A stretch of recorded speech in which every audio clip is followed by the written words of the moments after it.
welcome to the Players Ball Podcast. Can I get a Atlanta? United. Welcome back, people. Obviously, we are celebrating a playoff victory for Atlanta United. We're going to start there. A lot of details in that, right? Great game. I didn't get to watch it, but I did watch the highlights. And I heard some clips beforehand about Joseph Martinez, former five stripe, now hated enemy of the South, from what I understand. He said something to the effect of, because Atlanta United played Montreal. We had played them twice in recent memory, and lost both of those games. Joseph beat us basically in both of those games. He tried to beat us again yesterday, but one thing that he said about that was that it was hard when we played them home. He was like, yeah, it's like the spirit is out of there, and basically said we're a shell of our former selves when he was here. Which, I mean, I went to a game when he was here, and I went to a game since. It's not quite the same, but we're also not winning. So, but we beat them. So, tra la la la la. Is that it? Sha la la la. Sha la la la. No, I mean, I think Joseph is, pretty justified in his statements, right? The fan base, the excitement level is definitely a fraction of what it was back in 17, 18, and 19. And it's just kind of the way it goes as an Atlanta sports franchise.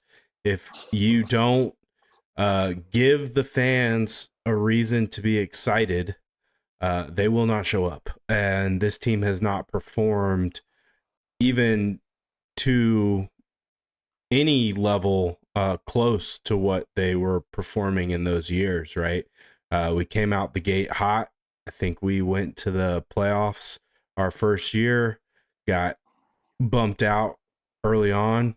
Second year, took the whole thing, right? Won it all. Brought home the big cup. And then we followed that season up with another trip to the playoffs, a disappointing end, but we won multiple cups in that season. And since then, we've gone through multiple head coaches, finally got rid of Bocanegra this year, but we still have an interim coach, right? So a lot of personnel changes, a lot of buyouts, yeah, a lot of philosophy changes, and the product has suffered from the lack of stability. So I think Joseph is justified in what he said. But last night, as you said, Atlanta United got the best of Montreal. They tried to give it away. I didn't watch it. I refused to pay Apple any money to watch MLS games. I still think that was the dumbest business decision that the MLS could have done. And that's just basically eliminating a portion of their fan base, reducing access, right? All for a money grab. I think it's worked out okay from a financial side, but for me, like I refuse to pay for it. So I listened to it on the radio. Yeah. Oh, okay. 92.9. Yeah. Which, Mike Conti, he is a great commentator. Play-by-play guy. Yeah, he's fantastic. So it was exciting. I got to listen to the end of the game. I didn't see the play, but apparently the foul on Joseph at the end of the game that allowed him the penalty kick to tie the score was somewhat controversial. But he did score 2 goals in the second half. We went up 2, led at halftime, and then they squandered the lead, both goals to Joseph, and then it's instant penalty kicks in the wild card round, which I thought was interesting. There's no extra time; it's just straight to PKs, and we came out on top, 5-4. Brad Guzan got the one stop that was necessary, and now we have a date with Miami, And who, Messi. yeah, Messi, and as Conti says, and his Barcelona friends, Messi and the Barcelona friends. Yeah, because they got Luis Suarez out there. I mean, there's some hitters on that team. Um, we played them before. I think we lost, and Messi didn't even play. But it's a series, though. We won a playoff game. I think the excitement is back. We will have a home playoff game because it's a 3-game series. That was the last playoff game that I went to. It was the Red Bulls, but we lost. So, but no, man, it's good to have that excitement back in the building and show a little bit of progress. It had been a couple of down years for sure. Winning a playoff game is a big deal, especially the way they got in. I think they said it was a 10% chance that they advance, Yeah, so we and went through it. all the stars aligned. You did. You ran it down for us. All those stars aligned. Right. We needed 3 out of 4 things or 2 out of 3 things, and all of it happened, We needed three out including of us winning to get in. Yeah, we needed 3 out of 4, including us winning it, and we managed to get 3 out of 4. If we had gotten 4 out of 4, we would have hosted the wild card game, but we didn't quite get all of the things for that. But we went up to Montreal and got the dub. Now, when it comes to Miami, they're having a historic season, supporters They are. shield. We were one of 2 teams that beat Miami in Miami this year, which is a crazy stat that only 2 teams beat them at home. Um, it's pretty bananas, but we did do it. We had a lot of different bodies out there than we have now, but our goal scorers are still on the squad, and Messi did not play in that game.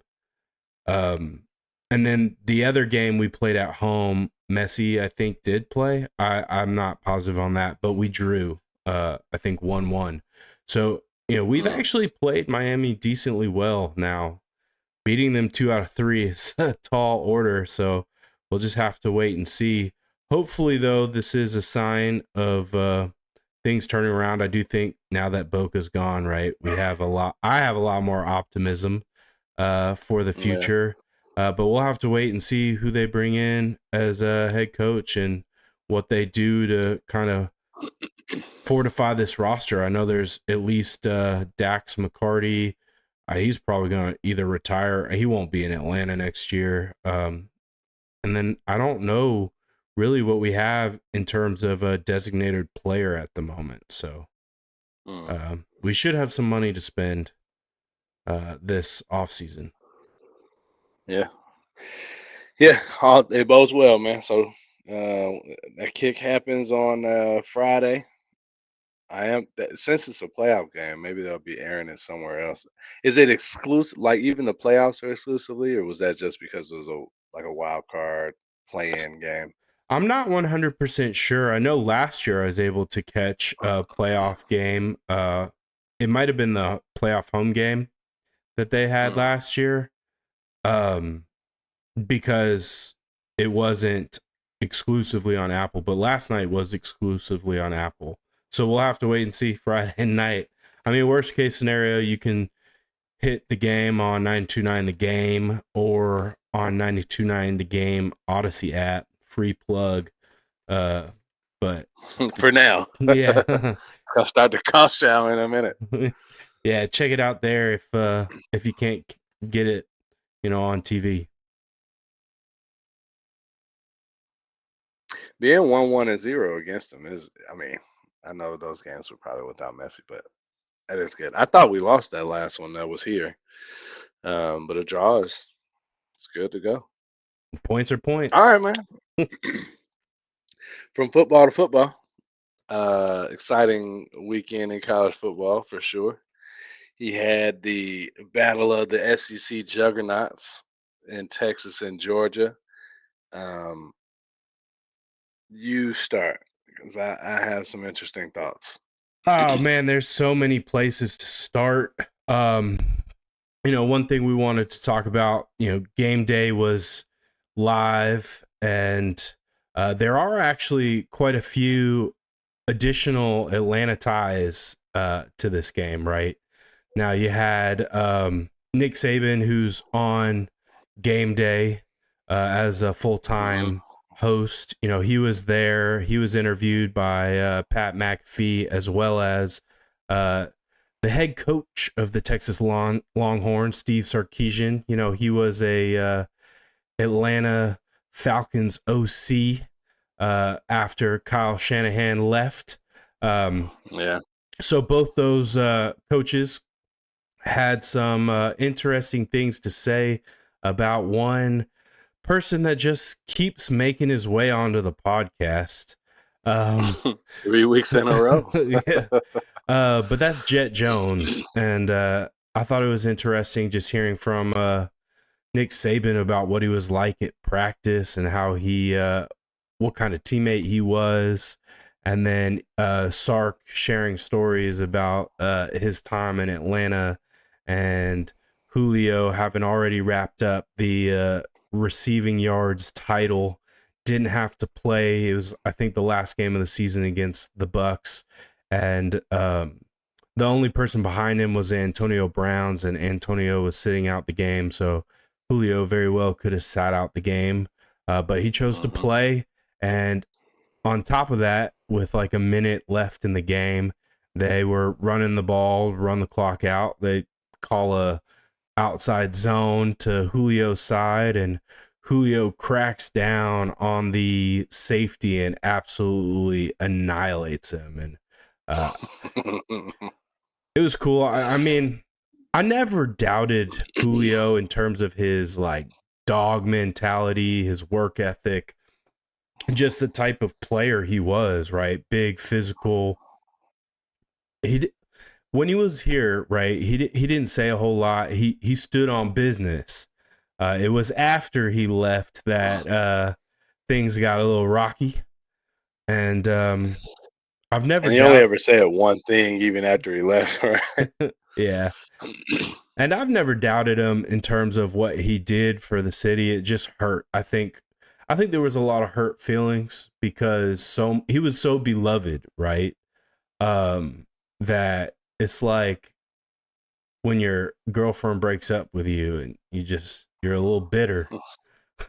Pause. I bought his jersey, man, so I was financially invested in him. I'm sure he could give two shits about that, right? But I don't buy a lot of jerseys at this point. I used to in high school, and I invested in his jersey, got the authentic, man. Triple digits, big money for him to say those things, and then I almost ruined it. I was so upset when he left that I added letters to the back of the jersey with some masking tape and a Sharpie, but the Sharpie ended up going through the masking tape, and it still bled through there today, right after several attempts to get it out. But that just shows where I was with Julio at the time, man. The story that I heard was the Nick Saban one, where he was saying that Julio had been in the league, dominating, he was all pro, Pro Bowler, but during the offseason, he liked to come down there and train. And there was a player, a wide receiver, who I guess he was a hot shot, for lack of a better word, and got into it with the quarterback, was calling him all kinds of names, getting out of character. And Julio said, "Hold on, brother. That's not the Alabama way." Slowed him down, like, and he just did it. Like, what? Why would a professional waste his time, talking to a child about their temper tantrum if they didn't have something deeper inside them that that they cared about. So that was a good note, man. Um, yeah, I mean, he'll be in a ring honor at some point. We'll see. We'll see.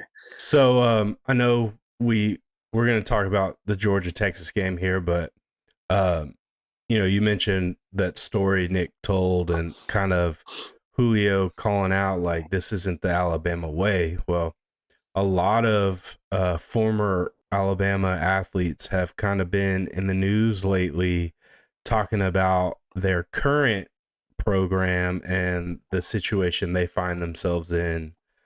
Basically, they've lost two of the last three games. They really almost lost the third, right? Like they haven't played well since the first half of the Georgia game, really. Yeah. And a lot of people have come out saying that the way that these players are acting, just the character and the way the program's being run with Kalen DeBoer at the helm is not the Alabama way, and that Nick Saban would never have allowed some of this stuff to go on. I just find it interesting. Just the Like, did they give any specifics? What are they hinting at? Are players like, racing their Hellcats through downtown Athens, or what? no man, it's um so I saw some funny signs on game day related to that, which I'll mention in a minute. But no, so there was a situation against, I believe it was Vanderbilt, where one of the Alabama safeties or DBs like threw his helmet, was like pitching a fit, just kind of like having a tantrum. He actually got penalized for something related to like throwing a tantrum on the field, and that was one that really people came out publicly about. And then today I saw AJ McCarron had some comments about how these players are just, they're more concerned with TikTok than they are football, and just a lot Mm. of angry Alabama alum and fans right now at the way the last 3 weeks have gone. Like, they were as the highest of highs, being up 28 to 0 against the Georgia Bulldogs, and it seems like that mountain has crashed down and in a fiery explosive way. So we'll have to wait and see how that goes the rest of the year. But I think some GoFundMe's to pay Kellen DeBoer's buyout are coming. Oh man, I mean, we knew he had big shoes to fill, right? So right now they're at number 15. Yikes! And they get Missouri next week, um, who's ranked. So, I mean, they might not have fully. Their dive might not even be over, man. We'll see how it goes.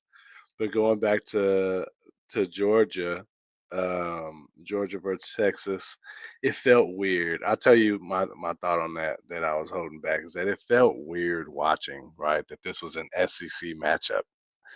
Uh, at points, for one, it didn't look like it was a SEC versus SEC from a talent perspective. Like, Georgia was laying the wood, pause, to Texas, man. And those players they did not look like they had been hit like that before. Their first year in the SEC, they haven't. So who have they played in conference before Georgia? Mississippi State, Is that it? I think so. Yeah, Oh man, they got some splaining to do, dog, because they didn't look like they were in the same class as Georgia. There were some moments where they looked really good, right? Like, oh yeah, they could compete. But it was more like a a playoff game where you could tell that the big dog was going to inevitably solidify their position just based on how they were hitting them, man. Those Texas kids looked like they were being abused. They didn't want to get hit anymore. so That's kind of what ended up happening. so technically they played two. They played Mississippi State and they played Oklahoma, but Oklahoma's the other newcomer, Yeah, uh, that don't count. and they're really not very good this year, at Mm. all. But yeah, I mean, Georgia came out fighting, and that was one thing that, I told you beforehand I wasn't super confident going in the game, that Texas had been pretty consistent on all three phases of the game, and that Georgia had not been very consistent at all this year. But if there was one thing in Georgia's favor, is that we've played against Clemson, we played against Alabama, we had to go on the road and play in Kentucky, and you add on last year's um, Orange Bowl, SEC championship game, and all the big games that these guys played in really for the last 4 years, some of those players have been in these moments and know how to handle it, right? Texas really hasn't been there, right? They went to the playoffs last year. Um they lost to Washington, and they just hadn't been in these moments against these caliber of teams, and it showed up on Saturday for sure. There were moments where I was worried in the second half, third quarter, right? You know, Georgia's offense still isn't right. Like they No. have not got it together. But what we hadn't seen yet is this dominant Running game. Georgia defense. Oh well, yeah. No, they did look dominant. And Run game looked good though. Just from an offensive perspective, it looked like your boy is. He ain't it, man. Carson Beck. Carson Beck. Yeah, dog. I want to hold pause on that because I do want to talk about my take on that. Because oh man, the media pundits were killing that man. But the run game, Trevor Etienne has definitely gotten better and better each week. It was the best we've seen yet against Texas. But that defense, we're still not 100%, right? Smile Mundon still isn't out there. But we did, for the first time really all year, we got Jalen Walker and, what's his name? Number 13. You had two of our edge linebacker specialists, pass rush specialists, finally on the field together, and it really showed up. And I said this last week: the defensive line, like the interior defensive line, had been playing pretty well. What we were missing was on the outside, being able to keep the edge, right? Like that's what Alabama killed us on the edge. And some of it was missing those guys, and some of it was linebackers playing tight, right? Not playing instinctually and hesitating and not, playing fast. A little credit to Jalen Milroe because oh yeah, he'll hurt freak you. Athlete. Yeah, right. Yeah. He's a little harder to stop on the edge for sure. Yeah, 100%. Devon Carter was a game record, bro. I'd love to see him in a Falcons uniform. Yeah, man. We had high hopes for those two, and they brought it. Now they have a really tough road ahead. They're off this weekend, but they still have to go and play Florida and Jacksonville and the cocktail party, and then they go to Ole Miss, and then they're back home and they play Tennessee, who beat Alabama this weekend, and Tennessee's defense looked legit. Now they have some of the same issues we have offensively with some inconsistency. They have a lot from the quarterback, but they have the leading rusher at running back. So that one, yeah. I thought oh my God, what's the kid's name? He's putting up video game stats. You're talking about the Boise State guy? I'm talking about in the SEC. Yeah. Oh, SEC, yeah. Gotcha. Yeah. Simpson is his last name. But yeah, he's killing it. He's got a ton of rushing touchdowns this year. And Brooks said if there was an MVP award, he probably deserves it, but there's not an MVP award in college. But yeah, overall, great game. The Heisman, right? The Heisman is really not an MVP. Kinda though. It's a quarterback award at this point. There's a lot of running backs who have won it. I think a running back will win it this year. The Boise State kid, Monty, what's his name? John T. It's a J. Yeah. Ashton Genty. Yeah, Genty. Bro is going crazy. He's gonna win the Heisman because he's putting up numbers that are better than Derrick Henry when he won the Heisman, and Mark. Oh, what's Mark's Ingram, name? Mark Mark Ingram. Ingram when he won Yeah. the Heisman. Yeah. Yeah. I mean, there have been a few running backs that, Devontae Smith won it as a wide receiver, but by and large, if you're a quarterback, you have a better chance An of edge. winning. Yeah. And right Yeah. now, the odds-on favorite is your boy Cam Ward, down in Miami. So Big dog. Still weird that they didn't jump into the top 5. They moved. No, they didn't move. They're still number 6.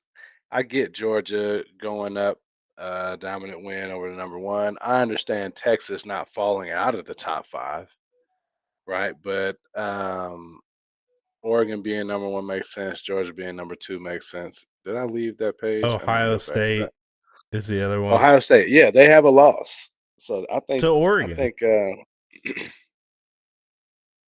Miami's undefeated by 3. by 3. What do you mean? Points? Yeah, by 3 points. Not Almost Miami. every game, right? No, I'm not talking about Miami. I'm talking about Ohio State's loss.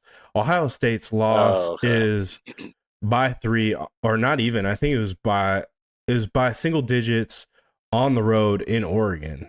And so I think the thing that's really hurting Miami is who have they really played?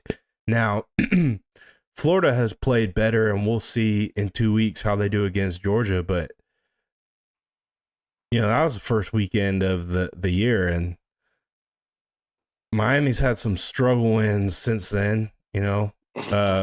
Louisville was no cakewalk. Louisville is a pretty decent team, but they're not Oregon, Ohio State, Yeah, Alabama. Well, what we thought Alabama was. And I Georgia. retract my point. You're right. No, that it makes sense for them to be 6, considering that. So, but yeah, the They get r- real quick pivot. So Miami plays Florida State next weekend. There was an interesting conversation earlier in the week, or maybe at the end of last week, about buyouts, coach buyouts. So neither one of us are huge fans of the Florida State coach, Mike Norvell. Do you guess how much they would have to pay this man to leave?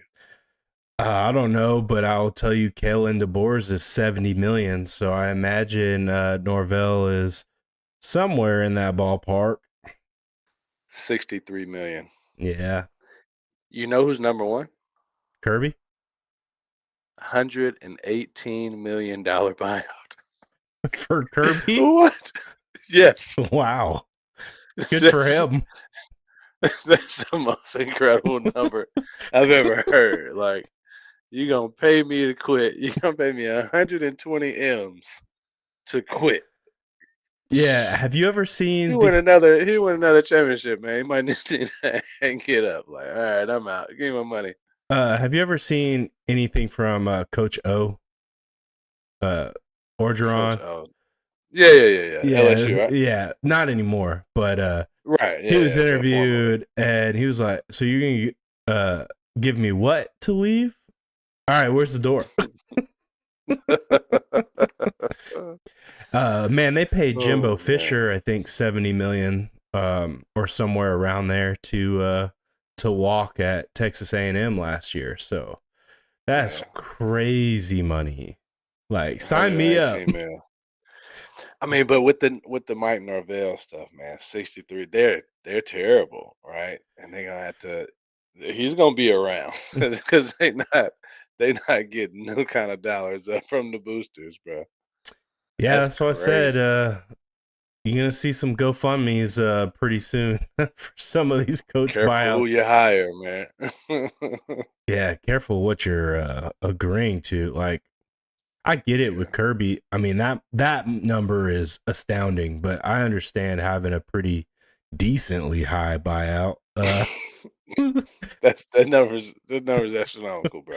Um, I could see it for Kirby, Saban, those guys. I mean, I feel like they somewhat earned it with what they've Yeah, done, but that number is life changing. yeah. 100%. 100%, man. All right. I mean, we've been going for a minute. I want Did to you have any more? Yeah. You had some more college football to get off your chest? so just talking about Kirby, right? I think the SEC unlocked evil Kirby on Saturday night. Mm. Did you see his post game on field interview? I have heard about it. I have not seen it. They Man, talked about it on the radio. so Kirby, he's usually tells you how it is, but he's also very media savvy, right? Like he knows what he can and cannot say, and totes a very politically correct line 99.9% of the time. Well, Yeah. on Saturday they interviewed him and he went off the rails for Kirby, and he started going in saying everyone was doubting us, even you ESPN, the network that employs all of the SEC games, just like calling them out by name. And then he said they tried to rob us with calls in this building, calling out the referees for some of the Yeah. questionable call. I mean, he went off. I was astounded. I texted my neighbor. I was like, he's gonna get fined for that immediately. Did he? I don't know. I haven't heard anything. But talk about some crazy controversy to come out of that game. Um, I think it was the third quarter. Carson Beck goes to throw a comeback route to Arian Smith, and Arian's not there. I don't know if it was just miscommunication on what route he was supposed to run, or I don't know what level of autonomy these receivers have, right? Like in the NFL, you have routes where the receiver basically reads the defense and has an option to Yeah. do this, or this, right? I don't know if they have Right. that same level. I don't know if Arian misread the coverage, but clearly Carson was expecting a comeback route, and he was expecting it at a certain depth, and Arian wasn't there, and Carson ends up throwing it basically straight to the defender. Well, on the field, they call a defensive pass interference. Upon replay, that's a really, really tic-tacky call for that. A lot of people believe it wasn't DPI. Some people think it could have even been called offensive pass interference. Offensive. What I Yeah. saw was the defender engage with Arian first, but Arian didn't try to release, right? So I could see where a no call would be warranted. But they called it. They mark off the distance. They announce it, right? Georgia's going up to the line of scrimmage, about to snap the ball to the next play, 1st and 10, and in comes the water bottles and beer cans. First there was one, and then there were hundreds. And the Texas fans, Matthew McConaughey was not a fan of that. yeah. Texas fans start raining bottles on the field, and Steve Sarkisian starts heading over to the I assume it's the student section, but the area which the trash was coming from, and pleading with them to stop. Well, in the meantime, they're showing this replay of this call over and over. They showed it 2 times on the jumbotron inside the stadium. The crowd finally settles down. They get it all cleaned up, and the refs get together and they decide they made a mistake on the call, and they reverse the call. Yeah. Never seen anything like it. Kirby said it after the game, sets a really bad precedent that Yeah. now, if you don't agree with the decision, you can throw stuff on the field and maybe your call gets changed. Really wild. I want to get your your perspective on this. I did pull up, the quote said your whole network doubted us. No one believed us. And then they tried to rob us with calls in this place, and these guys are so resilient. You know what I mean? You talked about intent. What was our intent when we walked on the field? Our intent was not to take pictures, not to do the superstar stuff. Our intent was to eat. I love it. Hey, fire away, bro. what are they gonna do? I mean, he got a $118 million buyout. He'll be fine. Fine me. Fine everybody. Nah, I agree though. That sets a terrible precedent. If you make a call, stand on business, man. Can't flip it because everybody on the field's upset. What do they think they're going? They got security and the refs getting out of there. It wasn't like they were. It was a close game. Georgia turned the ball over a lot. So for it to be 30-15 and for as long as it was, they weren't coming in there. They weren't gonna win that game. So to Yeah, reverse the call, I don't know what they were doing there. That is weird. It does set a bad precedent. I agree with them. I just think it's bad the way it went down, right? Like if you confer, right, this happens all the time, right? You throw a flag, the refs huddle up, and then when they go to announce it, they wave off the flag and say there's no flag on the play, right? Right. That's one way to go about it. The proper way to go about it, actually.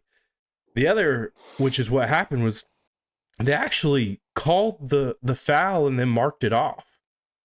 And if it wasn't for the Right. delay in play, the foul would have stood. So that's where Yeah. I think a lot of people and myself take issue with it. And the University of Texas was fined $250,000 for that incident. Yeah, I saw that. Which to me, when they're throwing out $118 million for coaches' buyouts, $250,000 is peanuts. It should have been more. Most coaches are not up there, right? The second one is Kellen DeBoer at like 70 or something like that, and Mike Norvell was third at 63. Most of them are like in the 20 million. I mean, that's still a ton of money, right? Yeah. But But yeah, absolutely most good crazy. coach, like solid programs, are at that number. Yeah. But that was a crazy thing to see. It happened in the third quarter when Texas was starting to build some momentum. They had just scored. I think they scored and got the 2-point conversion, so they had 8. And then on the play itself, the interception was returned to like the 9-yard line. So it was highly probable, and it did come to fruition in the end where they scored and were able to get to Yeah. that 15. So that was a big momentum swing in the game. Now, after that, Georgia goes and they drive the field like 80 yards to score and Hmm. go back up by 2 scores. That was huge. But it got a little dicey there at that moment in time. And before we move on, we got to talk about Carson Beck, right? Like you brought it up. I did. You don't think he's it. I am still kind of on pause. There were some things that he definitely could do better. Like he's got to play better, but a lot of the mistakes, and I kind of alluded to it on that play, right? That not all of that was on him, right? His receivers were dropping passes left and right. London Humphreys didn't have anybody within 5-10 yards of him. Hits him in the chest and he drops it, right? The first interception, it bounces off of Lawson Lucky's hands. Now, I would have liked to see that throw a little lower, but I also understand you're throwing that quick slant, and what you're trying to do as a quarterback is make sure that the defensive line can't get a hand on it, right? Because it's a short route. Right. So I put that kind of 50-50, right? Carson could throw a better ball, but Lawson, you got a hand on it. You can't tip that ball up to the defender. And that was in the red zone. So that was big. The one thing we saw on Georgia side was we got a bunch of turnovers for the first time this season, causing multiple sack fumbles and then an interception as well. But yeah, Carson's play, it's got to be better. But man, his receivers don't do him any help. And I do think it's a little unfair, the criticism. Now I've been a quarterback in CFB 25 for I'm halfway through my senior year. Uh, Drop passes are the norm in college football. If that video game has any reality to it, and from what I watch, the the wide receivers drop passes all the time. That's the biggest difference for me between college and the pros is that drop off of mistakes, right? They're gonna drop the ball. He has to do a better job of protecting. So whether it's getting that throw down, whether it's actually that, that he threw that went straight to the man, I believe you, right? That was an option route. It looked like he was throwing it to that defender, and he was standing there. It's not like he made this amazing play to stretch out and dive 5 feet. Like no, he threw it dead in the numbers to the wrong team, and it's not the first game he's done that. But you Right? To also go gotta from where he was as like the being ranked as the top or top three quarterback in college football to where he is now, I think some of the criticism is warranted.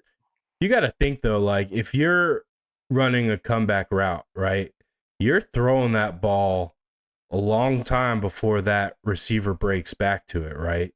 Because you want that ball to be there when the receiver breaks on that route. So Carson has to have a confidence that his receiver is going to be where he expects.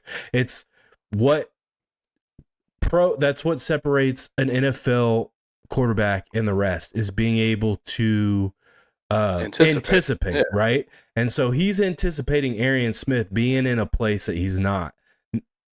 That's that. What it looked like he would have had to anticipate on that play is Arian Smith coming and getting an interception. Right? He's intercepting the ball from the defender. Is what would have had to happen. The defender is on the sideline, right? So if you think about it, the defender is closest to the sideline. If Arian cuts back, that ball is in his chest with the defender having no ability to get to it without running through Arian. Instead, Arian's further along and it goes straight to the defender.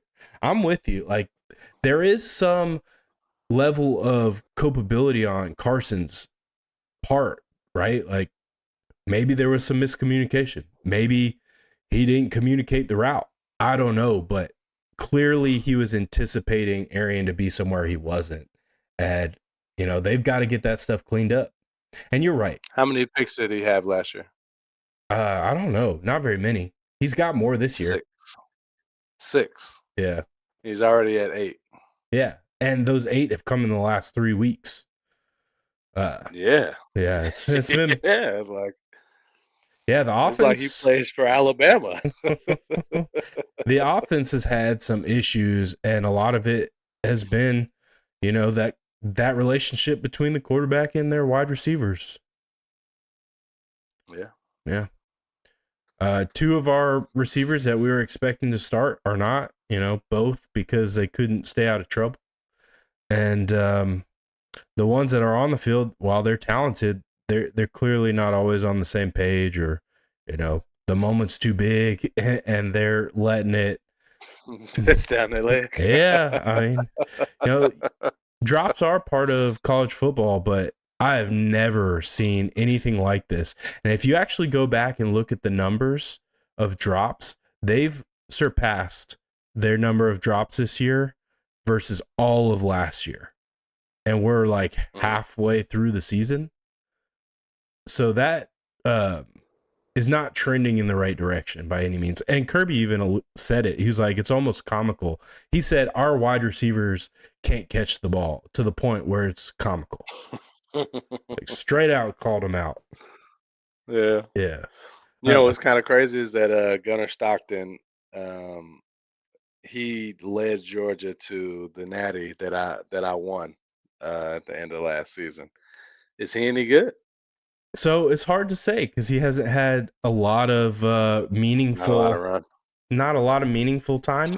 He looked good against Florida State in that Orange Bowl and mop-up duty. I mean, he's definitely a threat athletically. He's known to be a little bit of a elusive guy, runs the ball well, will take big shots. Like he's not afraid. A big arm. Yeah. But that's the part where I'm iffy on is like, all right, what's his accuracy like?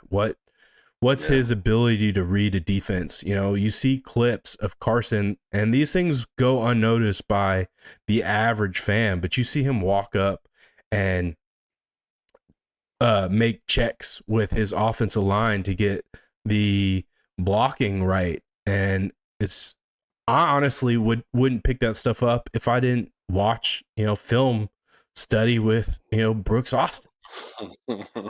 Got to shout out the Film Guy Network because he does an outstanding job of breaking it down play by play. And he's not just a homer, right? Like, he is very objective in the way that he breaks down. He played offensive line in college. He clearly knows a lot about the game, and he enjoys breaking down film. And you get a lot better sense of what's going wrong and what's going right by watching some of his film studies. Okay. You've been recommending it to me. I haven't checked one out. I've seen clips of one that you sent me, but I haven't looked at the whole thing. Yeah. But last thing, because we've been talking Georgia for a minute. Yeah. one of the wildest signs I saw on game day. Formula One has a race in Austin. I actually got the opportunity to go with my dad in 2019, and it was the same weekend as the game. So somebody on game day had a sign that said Georgia was more interested in the Formula One cars than the game. Just a lot of comments about the race and how the dogs needed to stay off them streets. Yeah, they should be Ubering everywhere. Gotta stop driving. Who's getting these guys all these Hellcats too, man? Oh man, Kirby. they can get them themselves nowadays, man. I mean, your boy with the NIL money, you're right. NIL. Carson's out here driving a Lambo, so yeah, he ain't been flagged yet though. He better not be, or he gonna lose his job. Some might say it has to do with his skin color. Possibly, there are a lot of black cops in Athens. I have no idea, but I do know Athens Clark County PD has a thing against UGA football. The dogs, yeah, for sure. Actually, I've heard that. One of the I could go all day on the dogs. But Sokovie White, he's a local kid. Went to high school just down the road here, and his dad's a police officer locally, and he got pulled over, and he was able to get his charges thrown out. I think they had charged him with like reckless driving, and apparently the police footage, like the vehicle cam footage, could not validate that he was driving recklessly. But I don't know if it was him or another player that got arrested for turning down and driving down a one-way street the wrong direction, and it was someone who was new to the team, new to Athens, and it's like, it wasn't, give him a pass. He wasn't intoxicated, right? Like, that should be a ticket, right? You should not be booked for that. Jail. Right. No, but that's crazy. Yeah, it's stuff like that that kills me. And Georgia players aren't doing themselves any favors by some of the nonsense that they're doing, but they also are getting some of these arrests that are like, really, you had to bring them in for that? Yeah. That would not happen in Florida. We talked about that. Yeah. Like a man sleep at a red light, a player sleep at a red light or something like that. That's crazy. Yeah, man. My dad actually got me out of a speeding ticket one time. I was leaving a final at Georgia State. I was cooking down 85, and I got flagged by. Luckily, it was the DeKalb County cop. I told him who my dad was. He's like, "That ain't your dad. Boy, your dad." Get him on the phone. I called him. He talked to him for like 5 minutes. He was, all right, slow down. Get here.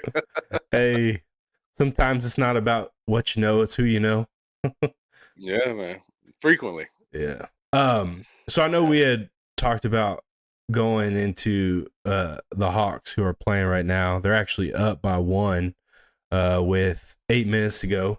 But I thought a nice tie-in to the other birds would be some interesting facts about the Seahawks that we played against on Sunday. Not the drop pass, because that was a feature of the Falcons game too. I think we'll talk about it. But no, Mike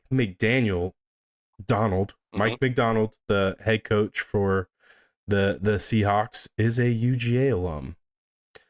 Is he And really? yeah, so he's a UGA graduate. He was a coach at Cedar Shoals High School from 2008 to 2009. He coached linebackers and running backs, but then he was a grad assistant at UGA in 2010 and a defensive quality control assistant at UGA in 2011 and to 2013 under Mark Rick. But another interesting little Atlanta tie-in there is he went to Roswell High School with Kirk Cousins' wife. Did he really? Yeah, Because he's one of the youngest coaches in the league at this point, right? Where did I he come from? He was a DC for somebody. I don't remember who he was with before he went to the Seahawks, but he's a year older than us, I believe. Maybe a year or two older, but he was in high school at the same time as Kurt's wife, and Kurt's our age, so 1 year. Yeah, he's 37. yeah. So kind of crazy little Atlanta tie into the Seahawks and Georgia. Now we did not get the outcome that we had hoped. They did not rise up like the Dogs did on Saturday, and they fell rather flat. A lot has been said about just the overall energy and intensity that the Birds came with on Sunday. So I want to get your take on the game. He also graduated summa cum laude at UGA from their business school. It was the Baltimore Ravens. He was a DC for them last year. Yeah, last year. Oh, and then he was with Michigan before that. Hmm. This man is well traveled. Yeah, he got to coach alongside Todd Monken, who was coming off his stint at UGA, so they had that in common. Go Dogs! Yeah. Yeah, so they did not rise up. The Falcons, they released a dud. I said last week, right? It was only going to take a couple of interceptions and a loss for the city to turn on Kurt. They haven't fully turned, right? I still see, nah, they did. They did. They instantly turned on social media. I saw a bunch of trash talk about Kurt, like, oh, why do we pay this man? It's crazy the emotional swing that Atlanta Falcons have from week to week.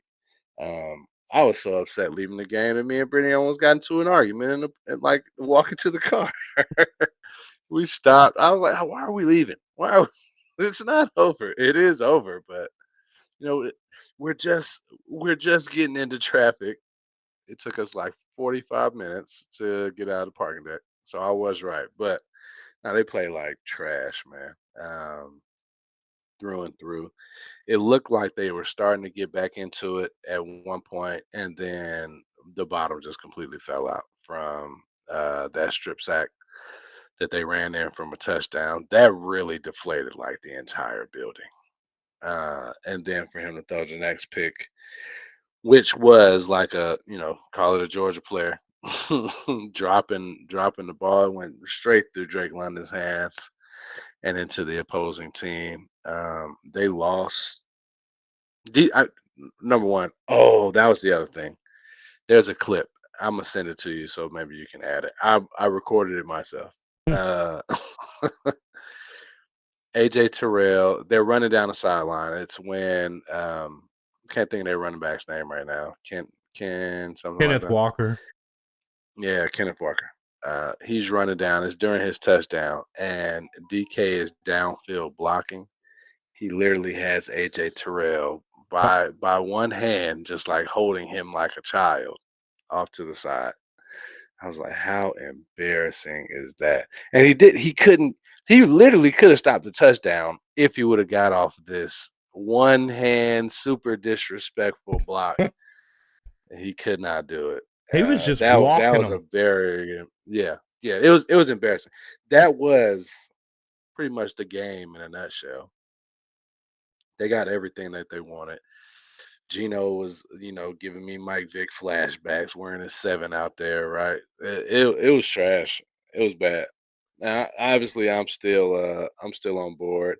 This was bound to happen, and I'm glad it happened now instead of down in Tampa. We really need to beat Tampa next week. So, the Falcons were gonna Falcon at some point, rather now than down the road. Yeah, I mean I've said it recently and I've heard it a lot actually in different scenarios, but I think this is another one where it's warranted, but it's never as good as it seems, but it's also never as bad as it Mm, seems. And I think this is one of those situations where I watched back the highlights, so I didn't see all the bad. And it yeah. it didn't honestly look that bad. It was kind of a reverse situation that we had the week before. Like we were in the game, it was close, Hmm. and then it got out of hand late. And like you said, it kind of turned on that strip sack fumble that was scoop and score. Um, Yeah, but I think we ran the ball extremely well.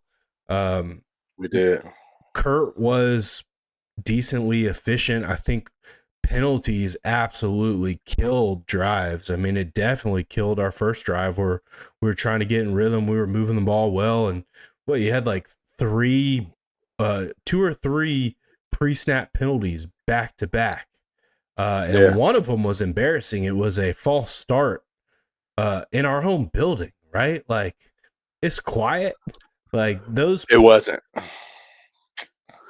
That was probably one of the loudest opponents that we've had in there. It was reminiscent of the Steelers. Uh, and it didn't seem like that many as far as like a percentage. Maybe they were like 35, 37% of the audience or the crowd. They were super loud. It The definitely Seahawks didn't. fans were ravenous in It the bins. It definitely didn't come through on the broadcast. The Yeah. noise, as being super loud, right? You could hear them, but it didn't. It wasn't ravenous on the It broadcast. wasn't constant, but when they did something, um, it was like, or when they like their third downs, you could hear it. It was like, where are all these people? Right? You would Yeah, see these pockets in the stands. It's like they all came and sat together. So the noise was amplified for sure. No, it got like when they had the ball, when they scored, during those penalties, they were loud, dog. yeah. Then they walked out talking trash. I did not like that. Like, come on, be humble, drug addict. You know what I Oh, mean? Kirby Smart always says that you're always a week away from humility. Um, Oh, they humbled, super humbled right now. uh, But yeah, it didn't seem that bad. Like I said, it seemed to unravel. The stat line. You had 3 consecutive turnovers, right? You had the scoop Yeah. and score. And you had 2 interceptions. The first one went right off the hands of Drake London, right? Like you can't do that, man. He's been our Cannot do that. best receiver this year, so that was kind of out of character. And then on the next interception, he overthrew Kyle Pitts, which was 100% on Kurt. The scoop and score, you got to get rid of the ball. You got to throw it away. I mean, yeah, He that was one happens. You don't want him to score, but he was trying to get it out of there. he was And trying to do too much, man. You know who you are. yeah, yeah, he was. You Take the sack. either take the sack or throw the ball away, right? Get rid of it Yeah. sooner, right? He was trying to do too much. He was pressing, and that's what happened. He got hit and fumbled, and they picked it up and scored. Um, Early on, he had a throw where Ray River Cloud probably scores, but he oh overthrew him. yeah, I So he did was see that too. over and underthrowing people on the Yeah, day. yeah. That Ray McLeod one it hurt, and you can see it on Kurt's face. Like he knew he missed him. Uh, Oh yeah, nah, he was pissed.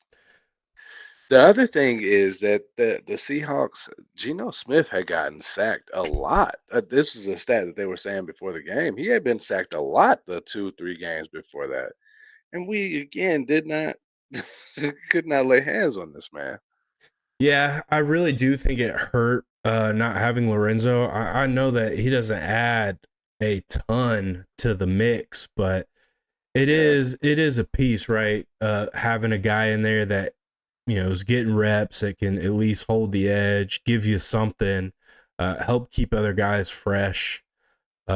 yeah. But our our pass rush, right? We talk about it week in, week out. It's non-existent, and we gotta figure it out. Hassan Reddick is off the table, but there's a lot of talk about a few other people, Miles Garrett and Max Crosby being the primary two. What do you think Mm. about the possibility about going out and doing that? Do you think Terry does it? What would you give up? I mean, the way that the wide receivers went, as far as like DeAndre Hopkins went today for I think a sixth rounder that becomes a fifth. Amari Cooper went for like a fifth rounder. I'm definitely giving up a 4 or below. I give up a draft pick, but it's just we don't have the money. So is this the piece that's going to get us into Super Bowl contention? I 100% think it is, right? Because you Mm, clearly have some weaknesses on from your corners. If you could get a pass rush, you're instantly going to boost their productivity, right? And yeah. uh, we're getting killed in the run game. So you really need some line, better interior and, outside line play. And that's where those guys are. The I mean, thing, we spent a lot of money on the interior with Grady and you got Street. You got who do we get from the Saints last year? Um, Ellis, Caden I, Ellis, we got him, but we got one of the defensive tackles as well. you talking about Tayshawn Graham? No, no, not Tayshawn Graham. It's David Onyemata. Anyamata, yeah. Yeah, yeah. So, I mean, they should be better. We drafted Rook, A row, row, right? row. Row. Still got. They call Arnold Epicady AK. I don't get it, but we drafted JD Bertrand. I know Troy Anderson was still out, so ideally him coming back will be helpful. We gotta beat the Bucks. Right now we're still in first place. We stay in first place and we make ourselves a lot more likely to make the playoffs or win the division if we beat them. Because that would have been, we go 2-0 against them. We're 3-0 in the division currently. Yeah, you go 4-0 in the Uh, division, and that's a hard one for anyone to come Odds back. on Yeah, favorite. yeah, Yeah. Now we still got who we have? We got the uh, Cowboys feel like a game we will blow, but we got them. We got at Tampa, at Denver. We should beat both of those. Should be wins. The Saints have been decimated. We should win the Tampa game because the Saints and the Bucks are hurting right now. We got Minnesota. Minnesota's really good. And we Washington looks like they're decent as well, but we have a very winnable schedule. We got the Raiders, the Chargers, the Giants still to play. yeah, We have a very winnable second half, man. So obviously we got to win some games, but I am confident and optimistic that we'll get that done, especially with the run game. A part of the reason why we had to stop running is the game script, right? They just got too far behind to continue to run the ball. But Bijan and Tyler looked really good. Give the ball to Tyler. Nah, they both look far. They both look fantastic, man. So we just need to be up early so that we can just pound the rock.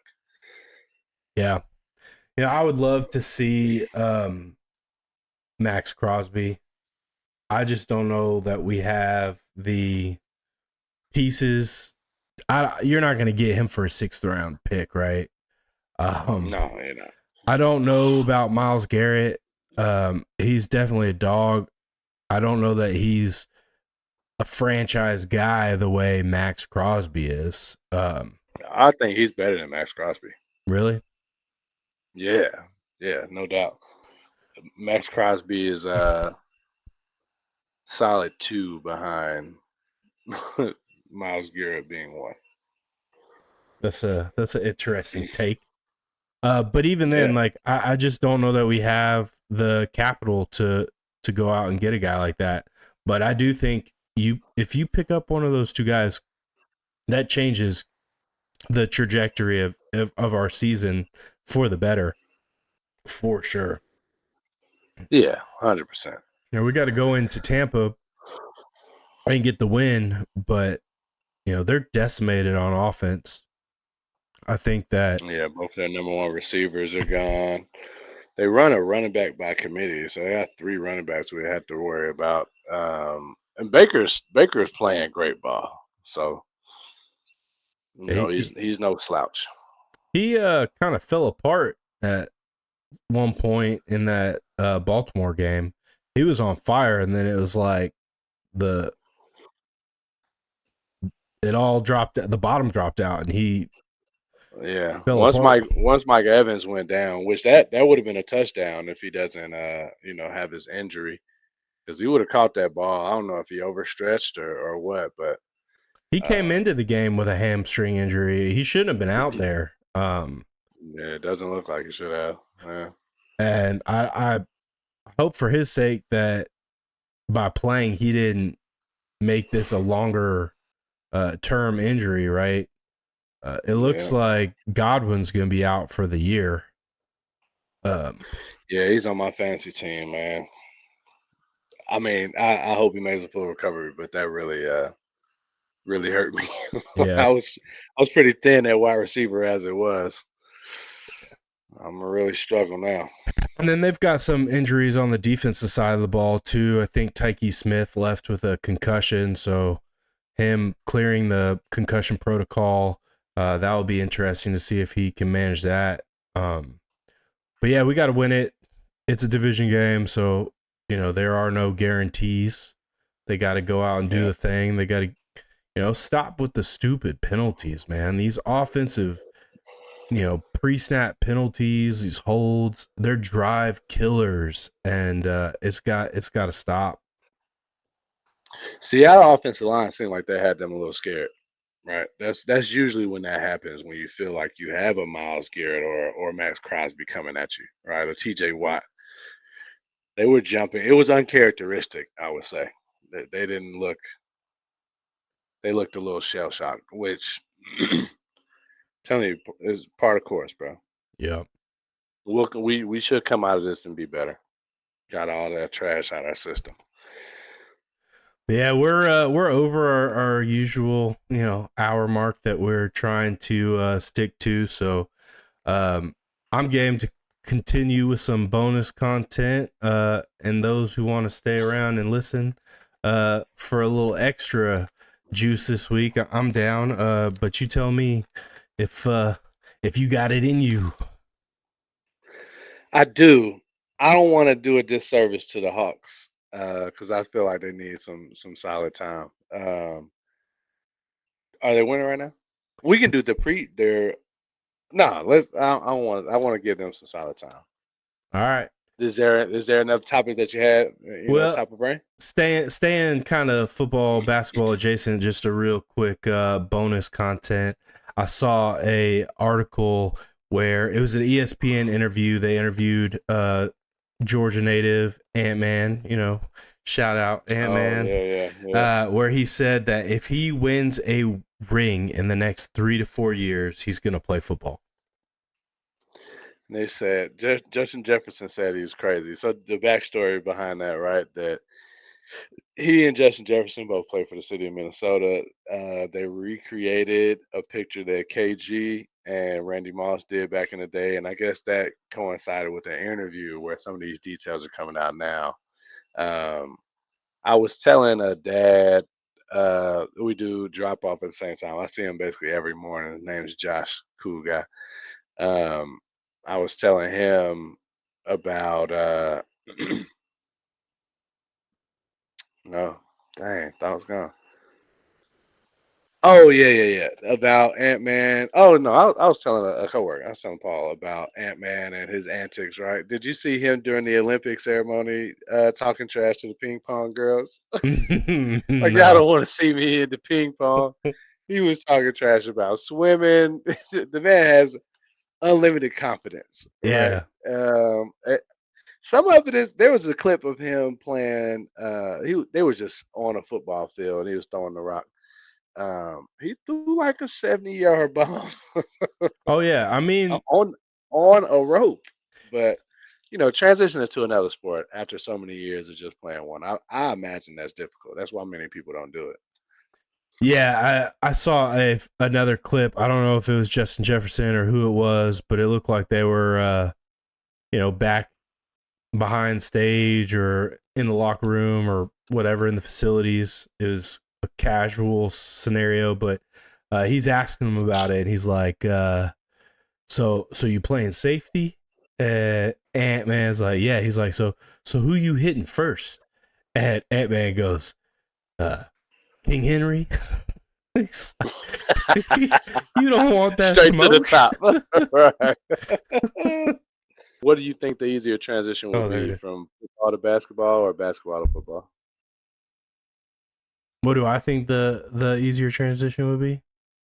Yeah. Probably football to basketball. I think the opposite. So I imagine that you feel the way you do because you're going from either hitting people or being hit to a lot less contact, right? But you're gonna carry that football mentality. Like one thing, last time me and Theo played basketball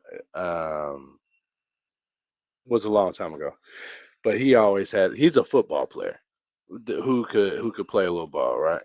He always had this thing of he played basketball like a football player, and if there's referees on the court, half the things that he used to do would not fly, Yeah, he was a bully on the right? court. Yeah, well, he was a hacker, is what I would label him as, right? Now going from basketball to football, your athleticism, it's not going to have you avoid all hits, but the reason that Justin Jefferson is so good is because he doesn't get hit a lot. He's that good. Yeah. Amazing body control. He's faster than a lot of people, so I think that one will be easier.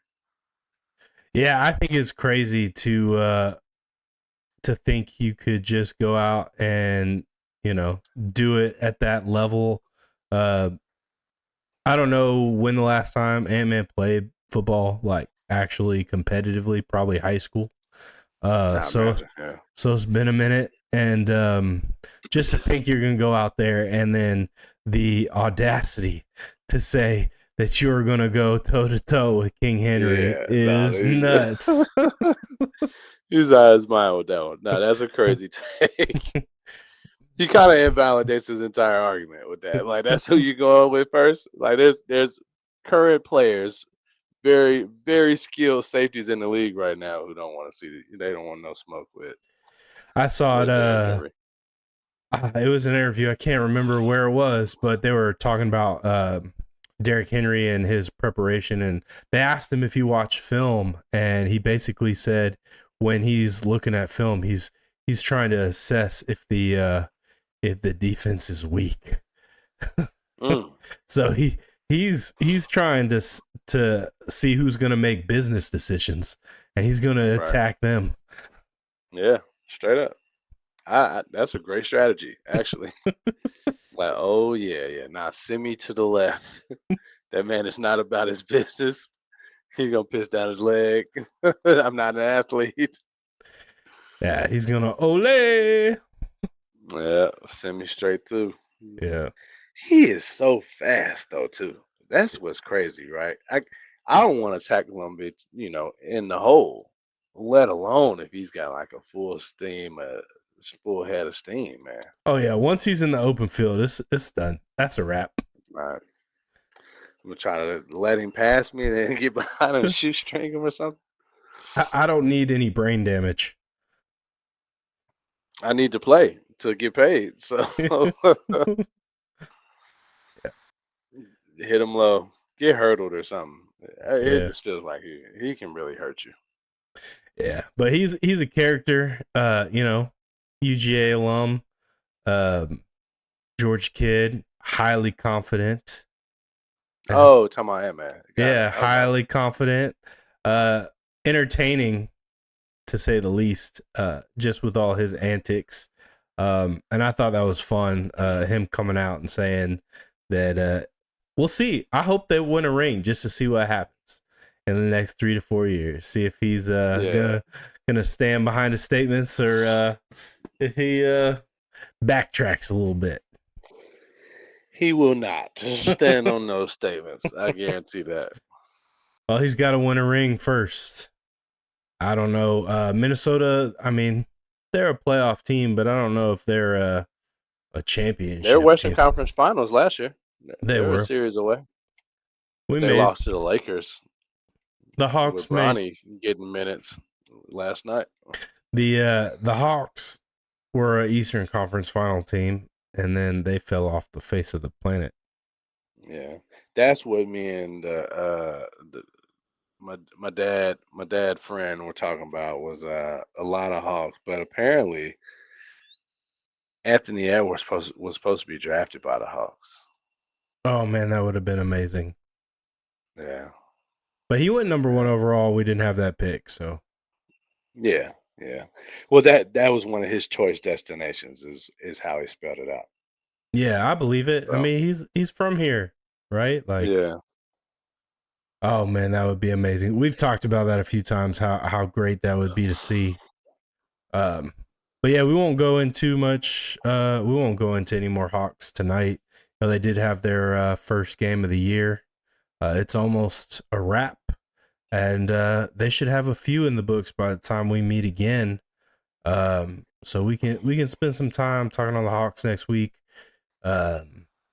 Appreciate all y'all listening, staying this long.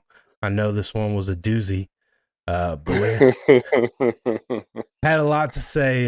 It was a big game in Austin this past weekend with a lot of drama. Um, and yeah, some things need to be said. But yeah, like, subscribe, rate, comment, hit us up on the Instagram or TikTok, Players Ball TikTok. Pod. Players Mhm. Ball Pod. So we appreciate the love again, and peace out. We'll catch you on the flip. Thank you for listening.